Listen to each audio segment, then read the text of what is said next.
Pour finir en beauté cette émission paléontologique, nous avons l'honneur d'accueillir le célèbre paléontologue et stomatologue Stanislas Venator, qui va répondre à une question passionnante envoyée par notre auditrice Soumaya. Soumaya, posez votre question. Bonjour, monsieur Venator.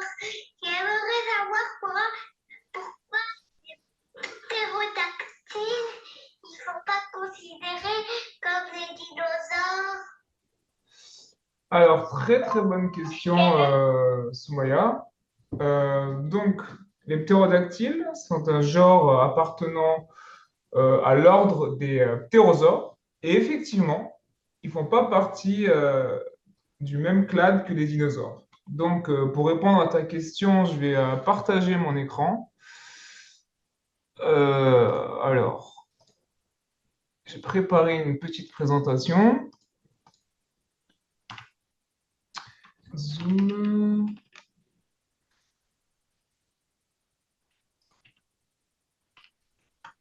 Attendez un instant. Vous savez, l'informatique, c'est pas facile tous les jours.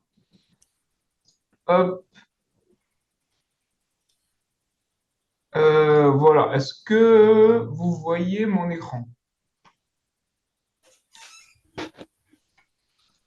Oui. Est-ce que c'est en plein écran ou vous voyez juste la fenêtre? C'est pas en plein écran. D'accord. Donc, attendez.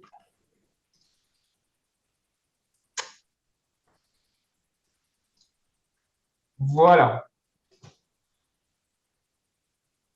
Alors? Ah, oui. Très bien. Alors, effectivement, donc les ptérosaures ont vécu à la même période que les dinosaures, donc au Mésozoïque. Et ils sont apparus il y a 228 millions d'années et donc ils ont disparu en même temps que les dinosaures et la grande extinction de masse il y a 66 millions d'années. Donc effectivement, ils ont vécu ensemble au même moment, mais ils ne font pas partie de la même lignée. Et on va voir ici avec l'arbre phylogénétique que c'est bien deux groupes distincts, mais ils font tous les deux partie du clade des ornithodiers. Et si on remonte un peu plus, c'est le grand clade des archosauriens, donc qui regroupe les crocodiles, tous les dinosaures et les ptérosaures. Et ce qui distingue les ptérosaures des autres groupes de ce clade, c'est que l'ensemble du groupe des ptérosaures ont développé l'adaptation au vol. Mais malgré le fait que les oiseaux ont également développé cette adaptation au vol, ce ne sont pas les ptérosaures ne sont pas les ancêtres des oiseaux. Parce que les oiseaux, comme vous pouvez le voir ici sur l'arbre phylogénétique, eux appartiennent au groupe des dinosaures, ici les dinosaures, et dans le groupe des dinosaures, ils partagent un ancêtre commun avec tous les théropodes. Donc les théropodes, c'est des dinosaures carnivores bipèdes, comme le tyrannosaure, le vélociraptor, qui sont très connus. Et donc ici, les oiseaux, effectivement, partagent un ancêtre avec ces dinosaures-là et ne font pas partie du groupe des ptéranodons et des tyrannosaures, etc. Ils partent bon, du coup, les oiseaux, ils partagent des caractéristiques en commun avec les dinosaures théropodes. Donc, ils ont des plumes, qui à la base des plumes sont des structures qui ont évolué pour assurer l'isolation thermique chez les dinosaures et qui sont restées chez les oiseaux. Et par après, ces plumes ont également permis de donner un avantage aérodynamique lors du vol des oiseaux. Ils ont d'autres caractéristiques comme certaines ouvertures dans le crâne qui allègent le crâne que les oiseaux partagent avec les dinosaures, mais que les ptérosaures n'ont pas forcément. Et ils sont bipèdes, contrairement aux ptérosaures qui, eux, sont quadrupèdes.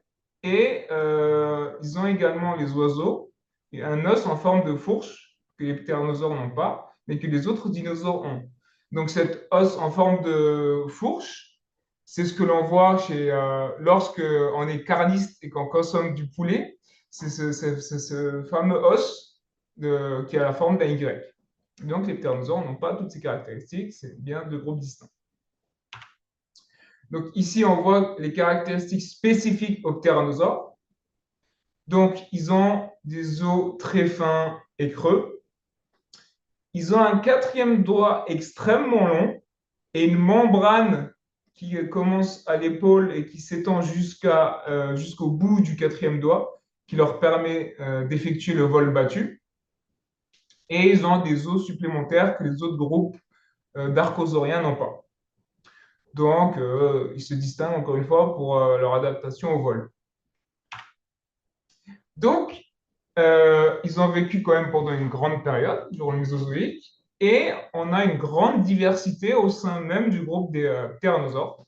Donc, Soumaya qui nous a parlé du ptérodactyle, c'est un genre des ptéronosaures, mais il y en a bien d'autres. Et on voit donc ici sur l'image de droite un petit ptéronosaure qui est apparu donc, il y a très longtemps. Donc, c'est l'un des premiers ptéronosaures. Il présente des caractéristiques archaïques pour des ptéronosaures. Ben, il est petit, il a encore des dents, parce que par la suite, comme ici, ils perdent les dents et ils ont un bec. Et également, les premiers ptéronosaures avaient une longue queue, et avec le temps, cette queue devient de plus en plus petite.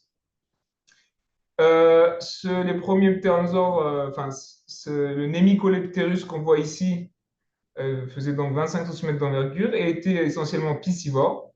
Et ici à gauche, l'un des derniers ptéronosaures ayant vécu sur la planète, le Quetzalcoatlus, c'est assez compliqué à prononcer le nom, donc atteignait une envergure de 10 à 12 mètres. Donc on suppose que c'est l'organisme vivant pouvant voler le plus grand de tous les temps. Et lui, contrairement au Némicoleptérus, il se nourrissait donc d'organismes terrestres, donc des petits animaux au sol, comme des reptiles, des petits mammifères qui existaient déjà au Mésozoïque, des insectes. Et ce qui est marrant, un petit fun fact, c'est que lorsqu'il était posé au sol sur ses quatre pattes, il faisait la taille d'une girafe. Donc le Quetzalcoatlus, c'était quand même assez spécifique parmi les ptérosaures. Et on a vu donc précédemment que les ptérosaures pouvaient avoir un bec. On voit également, si je reviens, une sorte de plumage ou de poils présents sur le corps. Et donc, on remarque que ce sont des caractéristiques qu'ils partagent avec les oiseaux. Et c'est ce que l'on appelle la convergence évolutive. Donc, qu'est-ce que c'est la convergence évolutive? C'est quand on a l'apparition indépendante de caractères similaires chez des espèces qui ne sont pas forcément apparentées, de groupes bien distincts.